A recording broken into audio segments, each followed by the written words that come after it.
My mother had been battling cancer for 8 months when HOA President Olivia Johns decided her medical equipment was unsightly and threatened to fine us daily until we removed it. What she didn't know was that I'd been quietly documenting every violation, every exemption, and every under-the-table deal she'd made for her friends. By the time I was done, she wouldn't just lose her position, she'd lose everything.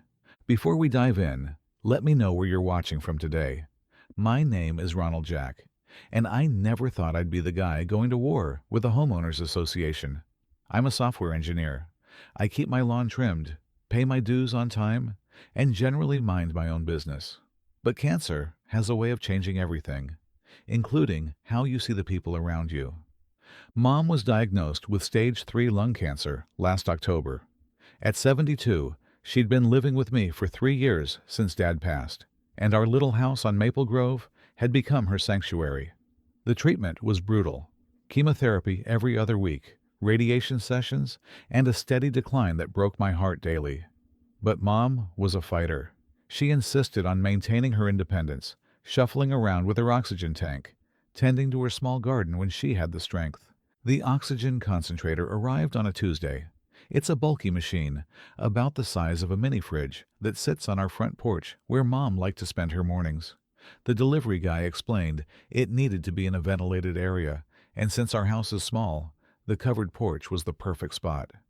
Mom could breathe easier, watch the neighborhood, and feel somewhat normal. 3 days later, I found the violation notice. "Dear homeowner," it began, in that cold, bureaucratic tone I'd come to despise. "It has come to the attention of the Maple Grove HOA that medical equipment is being stored in violation of Section 4, 2.1 of our community guidelines. All exterior equipment must be approved by the Architectural Review Committee. You have 72 hours to remove the violating items or face daily fines of $50. I stared at the paper, reading it twice, to make sure I understood correctly. They were threatening to fine my dying mother for breathing equipment. I called the HOA office immediately. The receptionist, a sweet older woman named Patricia, sounded genuinely sympathetic when I explained the situation. "Oh, honey, that's terrible. Let me transfer you to Mrs. Johns." Olivia Johns had been HOA president for 6 years. She was in her early 50s, perfectly coiffed, and treated the Homeowners Association like her personal kingdom. When she came on the line, her voice was crisp and businesslike.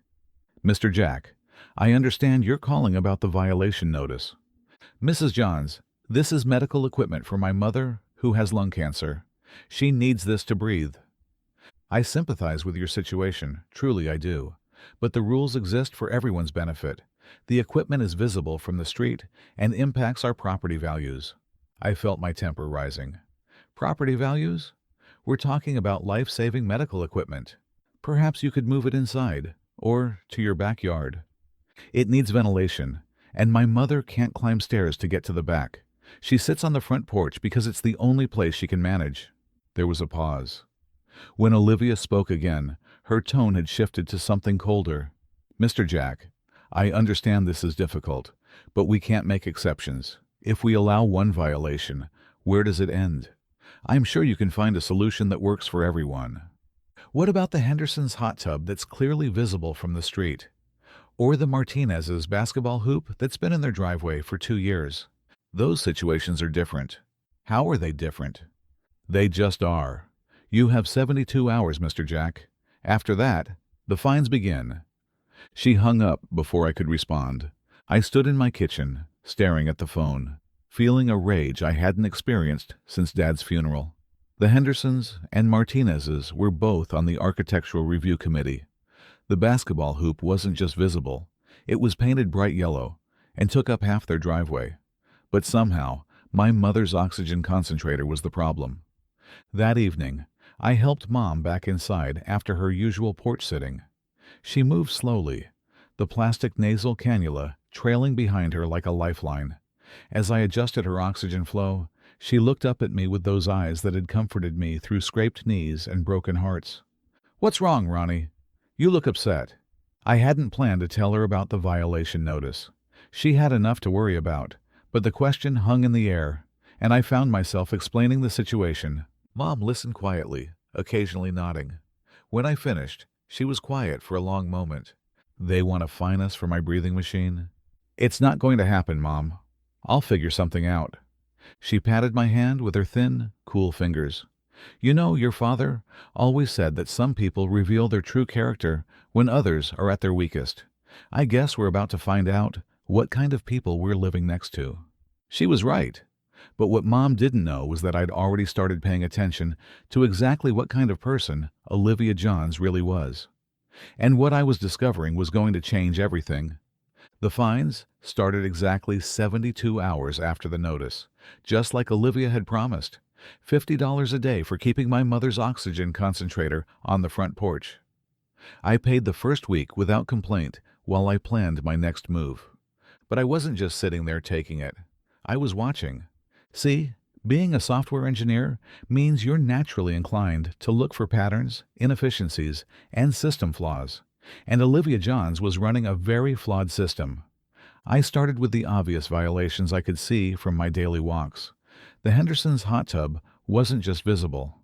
It was practically a neighborhood landmark, installed 18 months ago without any architectural review paperwork, according to Patricia at the HOA office. When I asked how they got approval, Patricia looked confused and checked her files. I don't see any application for a hot tub at 1247 Maple Grove, she said, pulling out folder after folder. Are you sure they have one? I showed her photos on my phone. Patricia's face fell. Oh dear, that's a pretty big oversight. The Martinez's basketball hoop was even more blatant. Bright yellow, positioned right in their driveway, visible from 3 different streets. No permit on file. But Jorge Martinez had been treasurer of the HOA for 4 years. Then there was the Kelly's fence. Standard HOA rules required approval for any fence over 4 feet. Theirs was clearly 6 feet, installed last spring. Diane Kelly had been on the Architectural Review Committee for 2 years. But the real eye-opener came when I started digging into the HOA's financial records. As a homeowner, I had the right to request and review these documents. It took 3 formal requests and a threat to involve a lawyer. But I finally got them. Olivia Johns was embezzling money. Not a lot at once. She was too smart for that. But over 6 years, she'd been skimming from various accounts. A few hundred here from the landscaping budget, 1,000 there from the pool maintenance fund. She'd set up a fake vendor called Grove Property Solutions and had been paying it for services that didn't exist.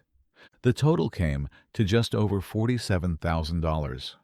I spent weeks cross-referencing invoices, bank statements, and service records. Every fake payment to Grove Property Solutions corresponded with a deposit into an account registered to Olivia's maiden name. She'd been careful, but not careful enough to fool someone who troubleshoots code for a living. Meanwhile, the fines kept coming. Mom was getting weaker, spending more time connected to the oxygen concentrator. Some days she barely made it to the porch, but she insisted on her morning routine. I won't let them take this from me, she'd say, settling into her chair with the plastic tubing trailing behind her. The neighbors started to notice.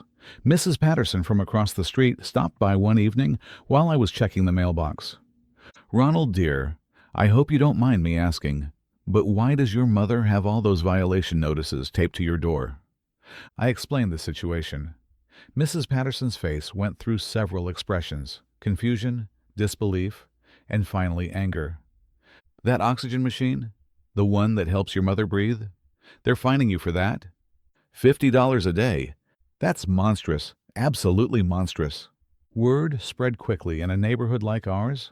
By the end of the week, I had 3 neighbors offer to pay the fines, 2 volunteer to help move the equipment daily, and 1 elderly veteran named Frank who offered to have a conversation with Olivia that made me politely decline. But the most interesting conversation came from an unexpected source: Tom Henderson, owner of the unpermitted hot tub. He knocked on my door on a Wednesday evening, looking uncomfortable. "Ron, I heard about the situation with your mother's oxygen machine. That's really unfortunate." I invited him in for coffee, curious about where this was going. "Look, I want to help, but I also need to be honest about something." When we installed our hot tub, Olivia told us not to worry about the architectural review. She said it was just bureaucratic paperwork and that she'd handle it. She told you not to file? She said committee approval was just a formality for established residents. We've been here 12 years. We're active in the community. We pay our dues. She made it sound like the paperwork was just extra work for everyone. I leaned back in my chair. Tom, did you pay anything extra for this service? He looked even more uncomfortable. She suggested a donation to the Community Improvement Fund, $500 to expedite things. Do you have a receipt for this donation? No. She said it was better to keep things simple. Cash only. I nodded slowly. The Community Improvement Fund that didn't exist in any of the HOA's official accounts. Tom, I think you and I need to have a longer conversation. And I think you might want to bring Jorge Martinez and Diane Kelly with you. As it turned out, they all had similar stories. Cash payments to expedite approvals, verbal promises that paperwork wasn't necessary, and a growing realization that they'd been manipulated into violating the same rules Olivia was now using to torment my mother. The next morning, I found Mom on the porch earlier than usual, despite having a particularly rough night. She was staring across the street where Olivia was getting into her pristine BMW. You know what I realized, Ronnie? Mom said without looking away from Olivia. She's not just cruel, she's stupid. How do you mean? She picked the wrong fight. Cancer patients don't have much to lose, and their families will go to war for them. She should have known that. Mom was right. Olivia had made a tactical error. She'd chosen to target someone who had nothing left to lose and everything to fight for. And she'd done it in front of a community that was already growing suspicious of her methods. I squeezed Mom's hand. You're absolutely right, and I think it's time the neighborhood learned exactly who they elected as their president. The community meeting I called for the following Thursday drew the biggest crowd in Maple Grove HOA history. 37 households showed up, cramming into the clubhouse until people were standing along the walls. Word had spread through the neighborhood like wildfire, and everyone wanted to hear what Ronald Jack had to say about Olivia Johns. I'd spent days preparing my presentation, creating a detailed timeline of violations, financial discrepancies, and what I was now calling selective enforcement patterns. But before I could even begin, something unexpected happened. Mom insisted on coming with me. She was having a particularly bad week. The latest round of chemo had hit her harder than usual, and she'd barely left the porch in 3 days. But when I mentioned the meeting, she struggled to her feet with a determination I hadn't seen in months. I'm going, she announced, reaching for her portable oxygen tank. Mom, you don't have to. Yes, I do. This isn't just about you fighting for me anymore. It's about me fighting for myself. We arrived early to set up my laptop and projector. Mom settled into a front row chair, the quiet hiss of her oxygen tank barely audible above the murmur of arriving neighbors. I noticed people glancing at her, then at the stack of violation notices I'd brought as evidence. The mood in the room was shifting from curiosity to something harder. Olivia arrived precisely at 7 o'clock, flanked by 2 other board members who looked like they'd rather be anywhere else. She wore a navy blazer and carried herself with the same imperious confidence she always displayed, but I caught her glancing nervously at the crowd size. Well, she said, calling the meeting to order, this is quite an impressive turnout for what I understand is a complaint about a single violation notice.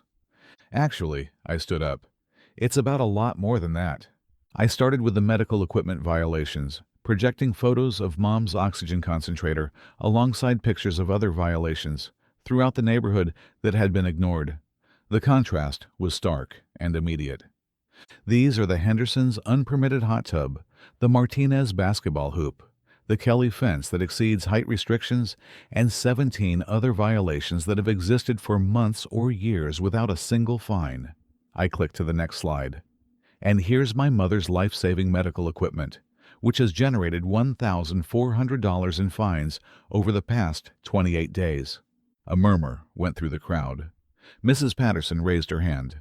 Olivia, is this true? You're fining a cancer patient for breathing equipment while ignoring actual violations? Olivia's jaw tightened. The situations are different. Medical equipment presents unique challenges. How?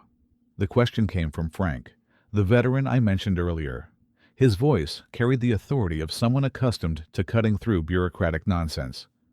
How is a piece of medical equipment that helps someone breathe more of a violation than a 6-foot fence? The equipment is visible from the street. So is the fence. So is the hot tub. So is the basketball hoop. I clicked to my financial analysis. But here's what's really interesting. Every person who's been allowed to slide on violations has one thing in common. The projector displayed a table showing cash payments to various community funds that didn't exist in the official HOA budget. Tom Henderson shifted uncomfortably in his seat as his $500 payment appeared on screen. These are undocumented cash payments made to expedite approvals that should have been free, deposited into accounts that don't appear in our HOA financial records. The room went dead quiet. Olivia was staring at the screen with an expression I'd never seen before. Genuine fear. "Mr. Jack, I don't know where you're getting this information, but I'm getting it from the people who made the payments, Olivia, and from the bank records you're required by law to provide to homeowners." I clicked to the next slide. Grove Property Solutions, registered to Olivia M. Williams. Your maiden name, $47,000 in payments for services that were never performed. The explosion of voices was immediate. Neighbors turning to each other, several people standing up, someone shouting "What?" from the back of the room. Olivia was shaking her head rapidly, but her face had gone pale. "This is ridiculous. I've served this community faithfully for 6 years. You've been stealing from this community for 6 years. I projected the final slide, a detailed breakdown of every fake invoice, every fraudulent payment, every dollar that had been diverted from community funds to her personal account. Jorge Martinez, the treasurer, was studying the numbers with growing horror. "Olivia, the pool repair fund, the landscaping overages, these are all fake." Before she could answer, Mom did something that stunned everyone in the room. She stood up, disconnecting her nasal cannula, and spoke in a voice stronger than I'd heard in months. "I've been sitting on my porch for weeks, watching this neighborhood, thinking about what kind of community I'm living in. I've seen children playing, couples walking their dogs, neighbors helping each other with groceries and lawn work. This is a good place with good people." She took a breath from her portable tank and continued. "But you, Olivia, you saw my illness as an opportunity to flex your power. You saw my son's love for his dying mother as weakness to exploit. You looked at medical equipment that keeps me alive and saw a way to line your pockets with fine money." The room was absolutely silent except for the quiet hiss of Mom's oxygen. "I may be dying, but I'm not dead yet, and I won't let you destroy this community with your greed and cruelty." She sat back down to spontaneous applause that lasted nearly a minute. When it finally died down, Olivia was still standing at the front of the room, but she looked smaller somehow. This is clearly a coordinated attack on my character." "No," said Diane Kelly, another committee member who'd been quietly reviewing the documents I'd distributed. "This is accountability, and it's long overdue." By the end of the meeting, Olivia Johns had been voted out as HOA President by a margin of 34-3. An emergency audit was scheduled, and several neighbors volunteered to contact the district attorney's office about the embezzlement evidence. "Your mother is remarkable," she whispered to me, "and you're a good son." Tom Henderson was one of the last to leave. "Ron, about that $500. Don't worry about it, Tom. You were a victim too. Still, I'd like to do something. What if we used that money to buy your mother one of those nice cushioned porch chairs? The kind with the cup holder for her oxygen tank." I looked over at Mom, who was slowly packing up her portable oxygen unit. Exhausted, but smiling. I think she'd like that very much. 3 weeks after the community meeting, Olivia Johns was arrested at her real estate office downtown. The district attorney's investigation had uncovered not just the HOA embezzlement, but a broader pattern of fraud involving her business practices. It turned out that skimming money from homeowners associations was just one of several schemes she'd been running. The local news picked up the story. HOA President arrested for embezzling funds while fining cancer patient. The irony wasn't lost on anyone, especially the reporter who interviewed Mom on our front porch. the controversial oxygen concentrator humming quietly in the background. "Mrs. Jack, how do you feel about the arrest?" the reporter asked. Mom, comfortably settled in her new cushioned chair, courtesy of Tom Henderson's guilt money, considered the question carefully. "I feel sad for her family, honestly, but I also feel vindicated. Sometimes when you're sick, people treat you like you're already gone, like your voice doesn't matter anymore. It's important that people know we're still here, still fighting, still part of this community." The interview aired that evening, and by the next morning, we had calls from 3 other HOAs dealing with similar issues. Apparently, targeting vulnerable residents while covering up financial crimes was more common than anyone wanted to admit. But the real changes happened right here in Maple Grove. The new HOA board, led by Jorge Martinez, who'd volunteered to take over as president, immediately suspended all fines related to medical equipment. They also established a compassionate care policy that exempted any medically necessary equipment from architectural review requirements. More importantly, they conducted a complete financial audit and recovered $31,000 of the missing funds. The rest had been spent, but Olivia's conviction meant she'd be paying restitution for years to come. The recovered money was put to immediate use, improving the community. The playground got new equipment, the clubhouse was renovated, and they established a neighborhood assistance fund for residents facing medical or financial hardships. Tom Henderson became one of Mom's most faithful visitors, stopping by the porch every morning on his way to work. The hot tub that had started as a symbol of corruption became a gathering place for neighbors dealing with their own health challenges. I often saw elderly residents soaking in the warm water, talking about their treatments, and supporting each other. Diane Kelly started a neighborhood watch program that was really more of a neighborhood care program. When Mrs. Patterson needed help after her hip surgery, there was always someone available to grocery shop or walk her dog. When the young couple at the end of the street had their first baby, meals appeared on their doorstep for 2 weeks straight. The Martinezes painted their basketball hoop a subtle green that blended with their landscaping but kept it right where it was. Their teenage son started an informal basketball club that drew kids from 3 different streets. The sound of bouncing balls and laughing children became the soundtrack of our neighborhood. As for Mom, the attention seemed to energize her in a way that surprised everyone, including her doctors. She started hosting porch office hours, where neighbors would stop by to chat, seek advice, or just sit quietly with someone who understood struggle. "You know what I learned from all this?" she told me one evening as we watched the sunset from her favorite spot. "Community isn't about rules and property values. It's about people choosing to take care of each other." Her cancer journey continued, with all its ups and downs, but she faced it surrounded by a neighborhood that had transformed from a collection of houses into a genuine community. The oxygen concentrator still sat on our porch, but now it was joined by extra chairs for visitors, a small table for afternoon tea, and usually at least one neighbor cat who'd decided Mom's lap was the perfect afternoon nap spot. 6 months after Olivia's arrest, I received a letter from the state HOA Oversight Board. They were using our case as a model for new legislation, requiring financial transparency and protecting residents with medical needs from discriminatory enforcement. "Your mother's courage in speaking up has helped countless other families," the letter concluded. "Thank you for reminding us that homeowners associations should serve their communities, not exploit them." I shared the letter with Mom that evening. She read it twice, then folded it carefully and placed it in her lap. "Your father would be proud," she said quietly, "not just of you fighting for me, but of how you fought, with facts and evidence and community support.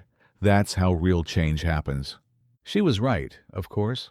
Change doesn't happen through anger or revenge, but through patience, documentation, and building alliances with people who share your values.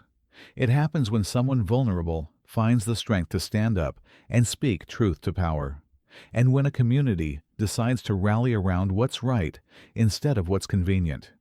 The violation notices are gone now, replaced by thank you cards from neighbors and photos from community events. Mom's oxygen concentrator still hums quietly on the porch, But instead of being a source of conflict, it's become a symbol of our neighborhood's transformation, a reminder that sometimes the things that make us different are exactly what make us stronger together. Olivia Johns served 18 months in minimum security prison and was ordered to pay full restitution plus damages. Her real estate license was revoked, and she moved out of state after her release. I heard through the neighborhood grapevine that she's working as a cashier somewhere in Ohio, living quietly and staying out of trouble. Sometimes I wonder if she learned anything from the experience, if she ever thinks about the cancer patient she tried to torment, or the community she nearly destroyed with her greed. But mostly, I don't think about her at all. I'm too busy enjoying the neighborhood we built after she left one where medical equipment doesn't generate violation notices, where financial records are transparent, where the sound of children playing basketball mingles with the gentle conversation of neighbors who've chosen to take care of each other. They thought they'd broken me. They were wrong. Follow to see what they try next.